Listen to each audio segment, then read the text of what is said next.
Yay, wir spielen einfach Veridi. Ne, halt, falsch. Das ist dieses Blumenspiel, verdammt. Ist aber so ähnlich. Without Within. Klingt so ähnlich, okay. Willkommen zurück zu Without Within 2. Ah. Wow, wie mache ich das? Das immer... Meinem Hals ging's gut und genau jetzt fühle ich dieses Gefühl von Trockenheit und Schmerz. Ich glaube, das ist aber nur bei Vorlesspielen so. Vielleicht doch nichts für die Ewigkeit. Okay, wir machen einfach weiter.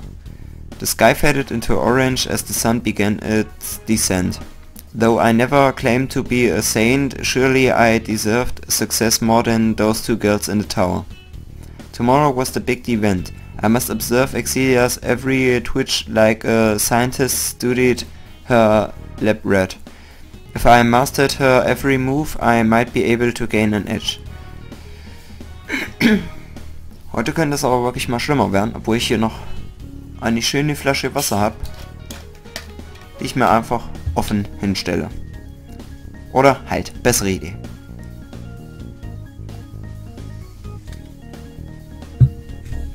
Erst was raus trinken und dann hinstellen. Time to head for the hotel and get some sleep. I pulled out my paper map and traced a finger through the route I needed to take. Good thing I had already jotted my hotel's position on the page. Judging from a map I had found online, I expected about a half-hour walk, a bit longer than I would like, but I figured I could admire more of Melbourne's sights along the way. Let's get going. Und ein Video. Wir haben genau 10 Stück geschafft beim letzten Mal. Cool. The trams in Texas, now with their headlights on, continue to draw my gaze. Restaurants and retail chains also fought for my attention with their neon signs. As one of the trams rounded a corner, the cable above sparkled like a camera flash.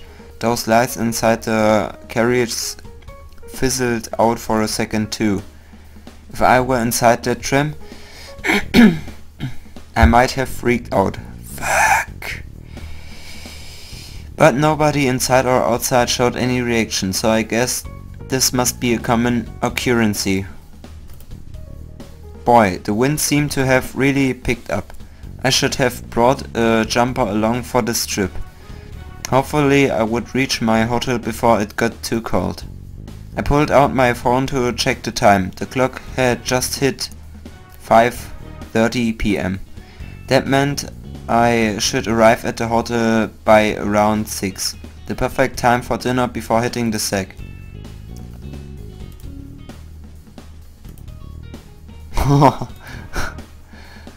Okay, so maybe I should have given that online map a closer look.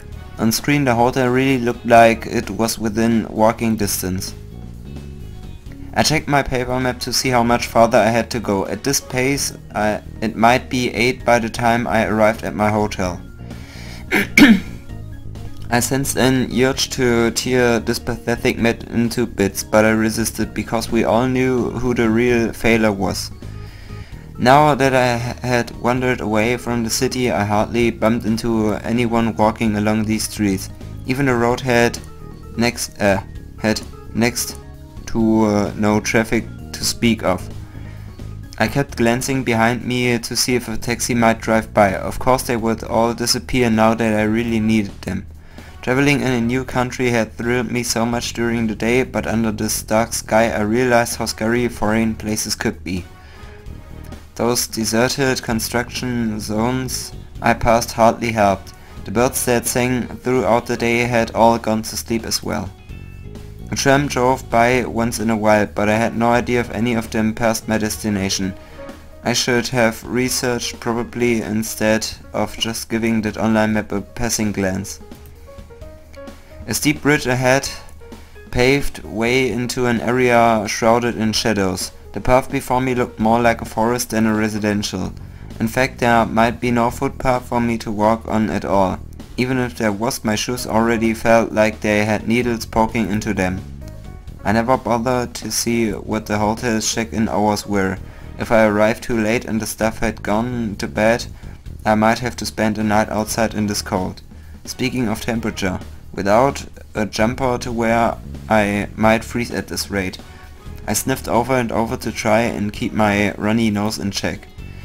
Now that I thought about it, perhaps this map was wrong and I had been heading in the opposite direction this whole time.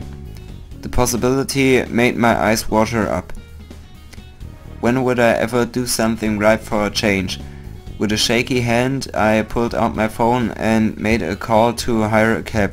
At least I still had internet here, so I was able to look up the number. Knowing my luck, this phone could well have exploded right when I needed most. Genau, sie hält so vor sich in der Hand und auf einmal pang in ganz viele einzelne Teile, so ohne irgendwelchen Grund. Ja, das könnte bei manchen Glücksraten schon mal passieren. With a life like mine, that would hardly be newsworthy. As I hung up, I figured I could have done a search on the tram routes instead. That probably would have been the cheaper alternative. Oh well, at this point I just wanted to flop onto bed as soon as possible.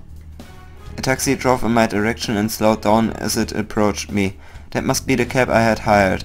I waved my hand and the taxi pulled over by the bridge for me to climb in.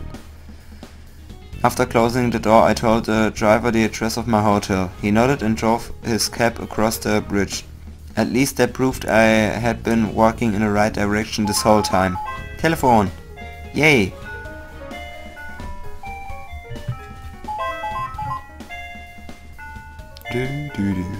Ich vergesse immer wieder, von wem das ist. Ich habe schon zweimal im Internet gehört. Von welchem Typi das war. Irgend so ein alter Sack, sowas wie Mozart und so. Ganz schön peinlich, dass ich sowas jetzt sage mit nur einem Namen, was irgendwie so indirekt bedeuten könnte, dass ich keine Ahnung davon habe. Was eigentlich bei meinem Begehr an Musik traurig ist. The street ahead did in fact resemble a forest. Kann sein, dass ich gerade eben einfach einmal weggeklickt habe. Egal, ihr hättet genug Zeit gehabt zu lesen. Wow, jetzt fange ich schon so an. Yay, was passiert hier gerade? The street ahead did in fact resemble a forest, but a few meters later and we were back in another residential area.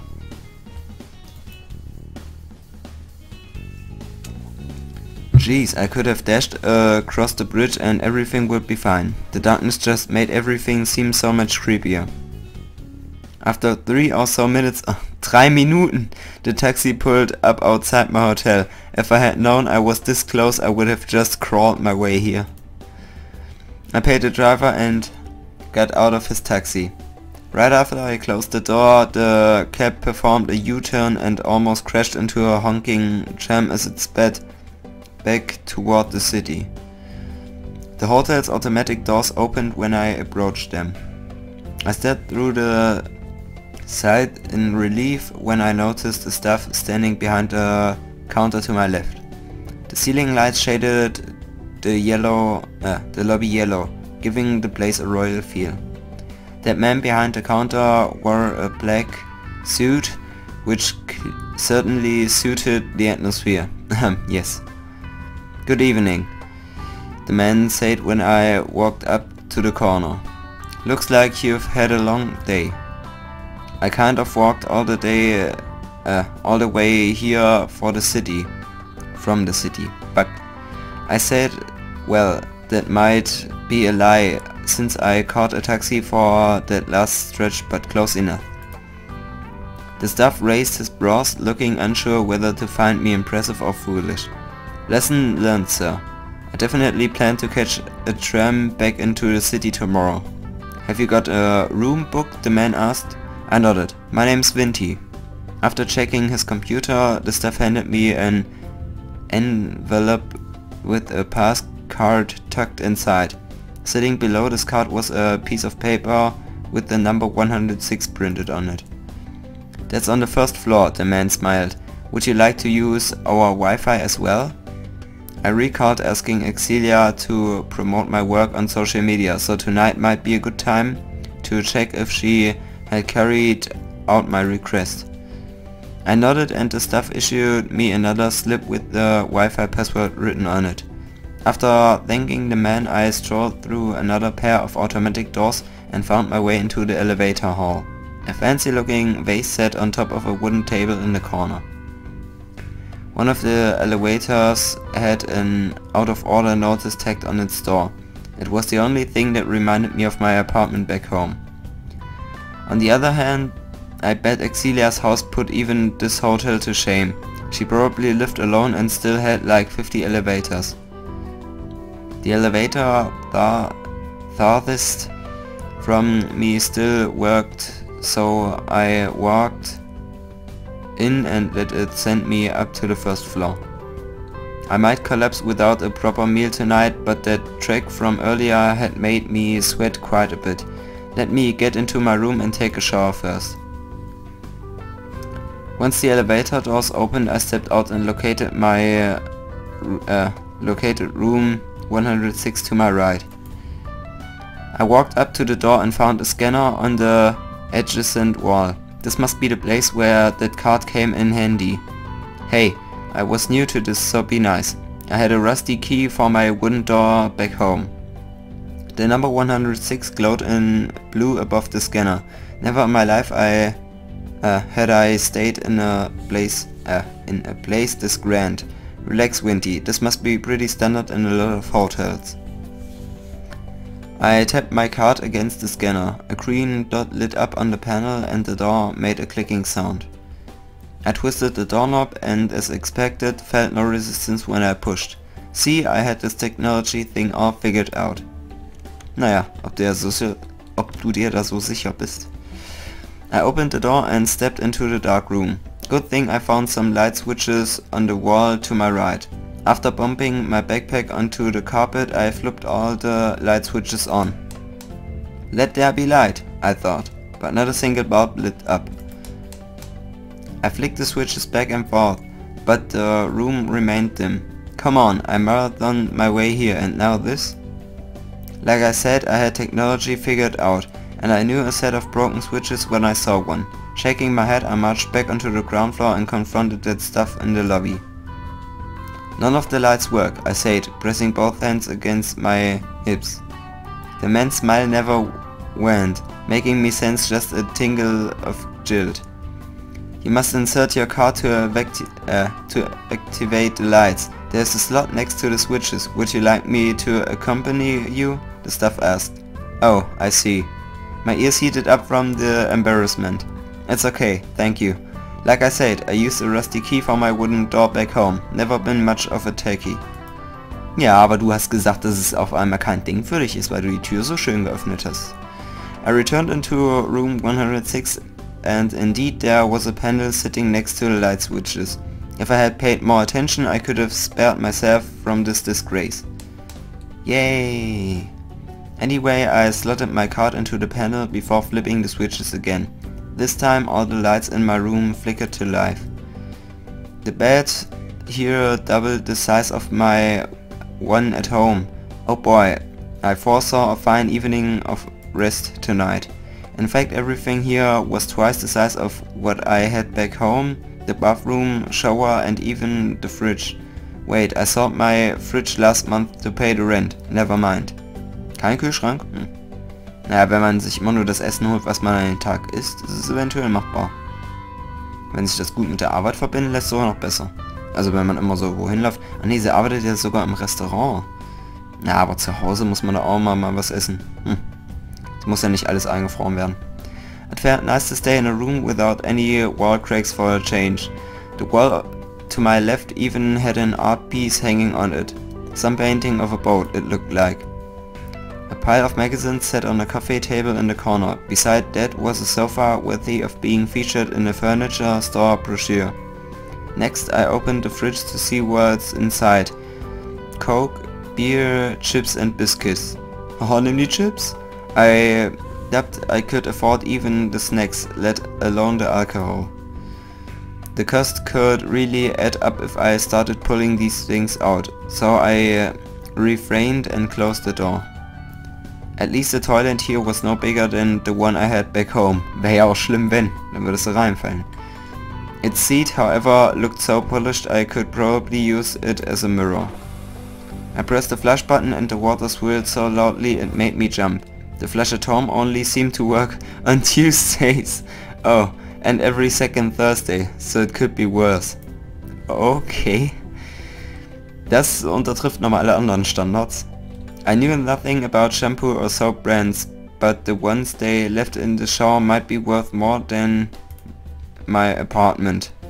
The logos on their packaging glittered in gold, make me feel scared to even open them. Everything inside this bathroom should be free though, so I might as well. Actually, what shampoo and soap brands were these anyway? Let me see.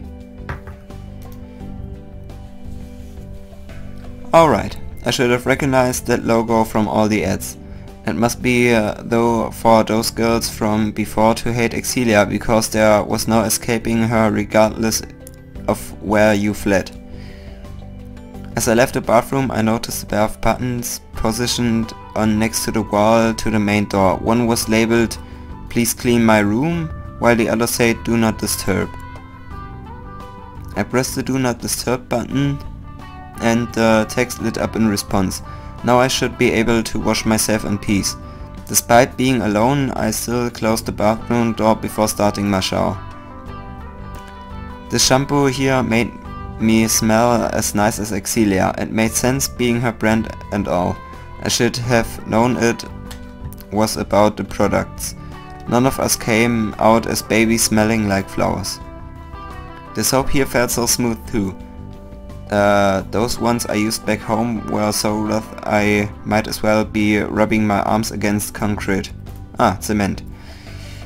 The shower here felt so powerful I thought I was standing under a waterfall. Eventually I had to crank the power down just a bit. My apartment shower possessed the strength of a leaking tap. Ah ja, das kenne ich aber auch manchmal. Wenn jemand anders bei uns jetzt zum Beispiel im Bad nebenbei den Wasserhahn anmacht oder in der Küche den Wasserhahn anmacht und jemand sich duscht, dann wird die Kraft von einfach mal reduziert auf so mäßig. Naja. I could stay in this shower all night long, but my tummy growled at me to go get dinner, so I switched off the tap, dried myself off with a towel and slipped on a new set of clothes. Oh, was someone expecting a shower shot? Sorry to disappoint. Hä, das ist von damals, oder? I wiped off the steam of my bathroom mirror and smiled at the reflection. Sieht genauso aus wie am Anfang, oder? Those famous brands had always made me scoff, but I admitted they did lift my confidence. My hair smelled so nice right now too.